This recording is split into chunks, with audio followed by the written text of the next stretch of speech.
So let me get this straight here. Road Dogg, Jesse James, Brian James in real life, is now head writing for Monday Night Raw. If not head writing, a part of some way for the top positions in creative for Monday Night Raw now. Really? Really? So let me get this straight here. The past year for Smackdown Live, in 2016, when the brand split first came back, SmackDown Live took off. SmackDown Live was the show to watch. It was must-see TV level, pretty much, if you know what I mean. Everything felt like it mattered. There were superstars, being established, new superstars, that is. There were guys like, John Cena or other guys, who had their moments of their glory, which, were good for them. But they also had the moments they were used well and helped establish new stars, whether it was through a win or through a loss, or however it was. And that's when Mr. Ryan Ward was in charge of writing SmackDown Live. Then last year, the Superstar Shakeup happens. The Superstar Shakeup. We're going to shake it up here, guys. Happens. And they for some reason, put Road Dogg as a head writer for SmackDown Live. And here's the thing. The next year for SmackDown was definitely not a good year. It wasn't the wrestling. I mean, really? The wrestling I saw on SmackDown was not what bothered me that much. I mean, for the most part, we got some decent wrestling matches on the show. It's just the execution and the storytelling made absolutely no sense, and it didn't help anyone in the long run. Just ask Rusev. Just ask Baron Corbin. Just ask, who's someone else that really, Kevin Owens and Sami Zayn were alright, but it was the same thing over and over again. Shinsuke Nakamura, ask him. A lot of superstars, went down the totem pole because of the terrible writing of Road Dogg. And it was all mainly also because the top guy they were trying to make on SmackDown Live was no one other than Jinder freaking Mahal, the modern day Maharaja, telling us little, stories about making fun of Shinsuke's face and, trying to, get under Randy's and Bobby's skins. Another person, Bobby Roode, let's ask him. Get under skins about, Bobby Roode was a little bit higher than you on the SmackDown Live top 10 list. It was a top 10 list supposed to be for the top 10 superstars who deserve opportunities on SmackDown Live. But then the following week it's a top 10 superstars on SmackDown Live, which is, again, no continuity, makes no sense at all whatsoever. Again, the Jinder Mahal experiment, it was probably Road Dogg's biggest project.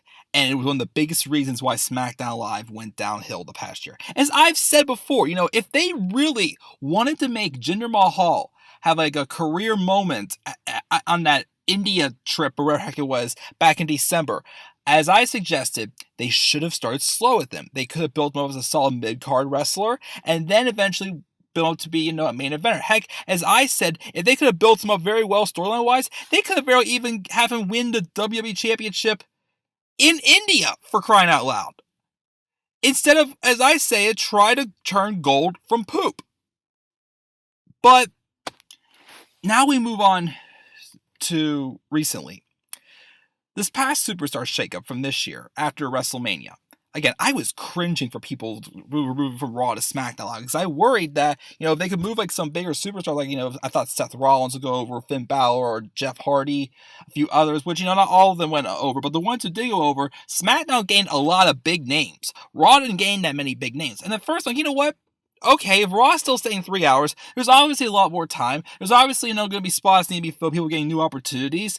It could work in some ways because Raw at least was not, it wasn't on the must-see level that SmackDown Live was in 2016. But for Raw, for most of I'd say for the build of Great Balls of Fire on, I'd say, up until WrestleMania 34 was at least somewhat intriguing.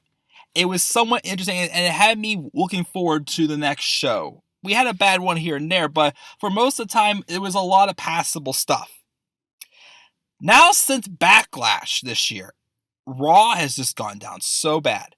And it's that bad that you were starting to question with how much better SmackDown was becoming. I'm like, geez, is Road Dogg either finally learned his lesson, or did somehow Road Dogg move over to Raw? Well, then I watched Alex Mann's live review of SmackDown Live last week. And he mentioned in there that someone leaked him a script that they found leaked online of the script for the BT Memorial Day barbecue segment. Remember how bad that segment was?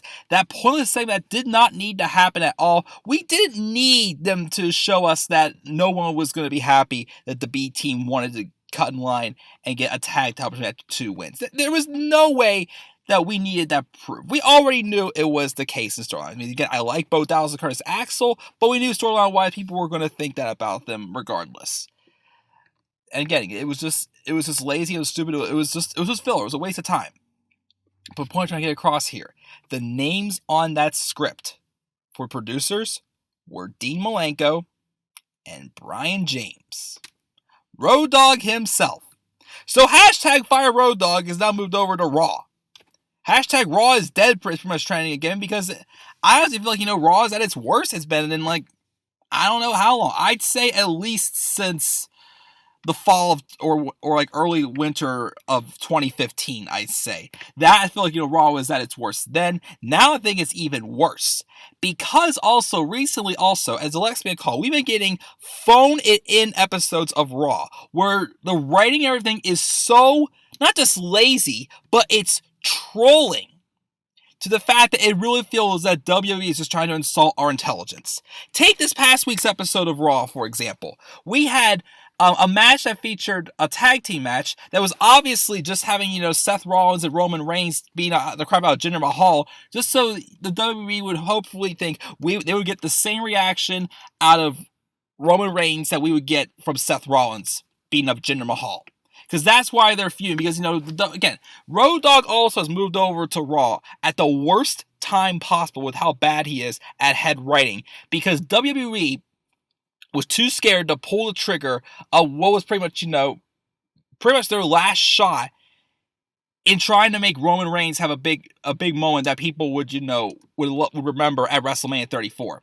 He wouldn't have gotten a good reaction if Roman beat Brock, because no one was going to cheer for him. I would have been cool with it because I wanted to see the belt off of Roman and belt off of Brock rather than having a Roman. And again, as I said before, in 2017, I thought they at least Roman make Roman feel somewhat more unique and not just it did feel like they were booking him as much as the guy that, stands for Vince saying, screw you all, we're going to do it this way. And the fact that we feel like the WWE is just trolling with us. And then, of course, WrestleMania season came around, they threw it back into the main event scene, which was kind of out of nowhere again. But for what we had to build for Roman and Brock, the WrestleMania wasn't that bad. And then when they didn't put the title on Roman, again, I feel that was the worst decision possible. They should have put the title on Roman at WrestleMania at this point. Because ever since then, you've heard him even more than he did before, because now we just feel like you're just trolling with us again. And as I keep saying, it's just making me think of John Cena 2012 all over again. This whole Jinder Mahal and Roman Reigns feud is just making me think of John Cena versus John Laurinaitis. Roman Reigns beating Samoa Joe at Backlash was pretty much the same way as, John Cena being Brock Lesnar at Extreme Rules 2012. Made no sense at all. Brock needed to win more than, Joe needed to win a lot more than Roman, but now they're on separate brands, so it doesn't matter. That match didn't need to happen in the first place now, as it sounds like. But again, Road Dogg is now writing where Vince McMahon is that desperate to get Roman over that he's literally putting us up against a guy that had the worst championship run in 2017. And the story here is so off because there is Roman Reigns, who claims that management's holding him back, but then there's Jinder Mahal, who claims that Roman gets so many opportunities. Where's the dynamics and story? How does that make any sense? This whole feud at this point, with the beatdowns that Roman gives on Jinder, it reminds me of the build from Roman Reigns versus Triple H to WrestleMania 32. I like the beatdowns between Roman Reigns and Triple H for WrestleMania 32. The problem was the story got thrown away big time after Roman was handed an opportunity to get back into the title picture after Triple H said he wasn't going to be getting an opportunity for the title again as long as he's champion. And all they had him do was beat down. It's Vince saying, yeah, see, you're always beating up the guy you hate most. He's beating up the guy you hate most. You gotta cheer for him now. Well, after a while, we get the picture you're doing, Vince. We're not too stupid. Just like this past week episode of Raw. Getting back to that, we had Seth Rollins get pinned by Elias after Elias used a steel chair. Well, he drove Seth Rollins' head through a steel chair, which is illegal in just a regular tag team match. And the referee saw it and he disqualified Elias. And then also, later in the show, we had that another pointless 6-woman tag match with the Riot Squad against, for some reason, Alexa Bliss, Ember Moon, and Sasha Banks. Don't know why they were all fighting, or Alexa was teaming up with them, because there was no heat between Alexa Bliss and the Riot Squad, even though, the Riot Squad apparently likes nobody. But again, them being together makes absolutely no sense at all whatsoever. So there was a match set in stone. Since when are substitutions allowed? That's when Bayley came out to save them, tied herself in. It's like if I was going to one of my softball games and I was late, I didn't show up in time to be considered present for the game. I wouldn't be allowed to play the game. But they can't just try to add me to the roster once the roster for the game is official. That's the same thing that happened there. And what's worse though was when Kurt Angle was telling the face team that won that what they did was not allowed, Ember, Sasha, and Bayley acted like what they did was okay. It was allowed to happen. It's not fair that this win got taken away from them. First off, what did this win even do for you guys? Nothing! You guys know that you can't just have someone else's replacement match. It was a match, again, an example of that being okay, though, was the matches I remember that Ruby Riott had done NXT against Billie Kay and Peyton Royce, where she was supposed to have a tag team partner, but she didn't bring one, but, there was still supposed to be someone else in her corner, and Nikki Cross came and filled that hole. That was legal there. And then also, I think I pointed this out by my friend Dakota last night, Finn Balor wasn't grabbing the ropes at all whenever he got disqualified in their match, in their main event match also.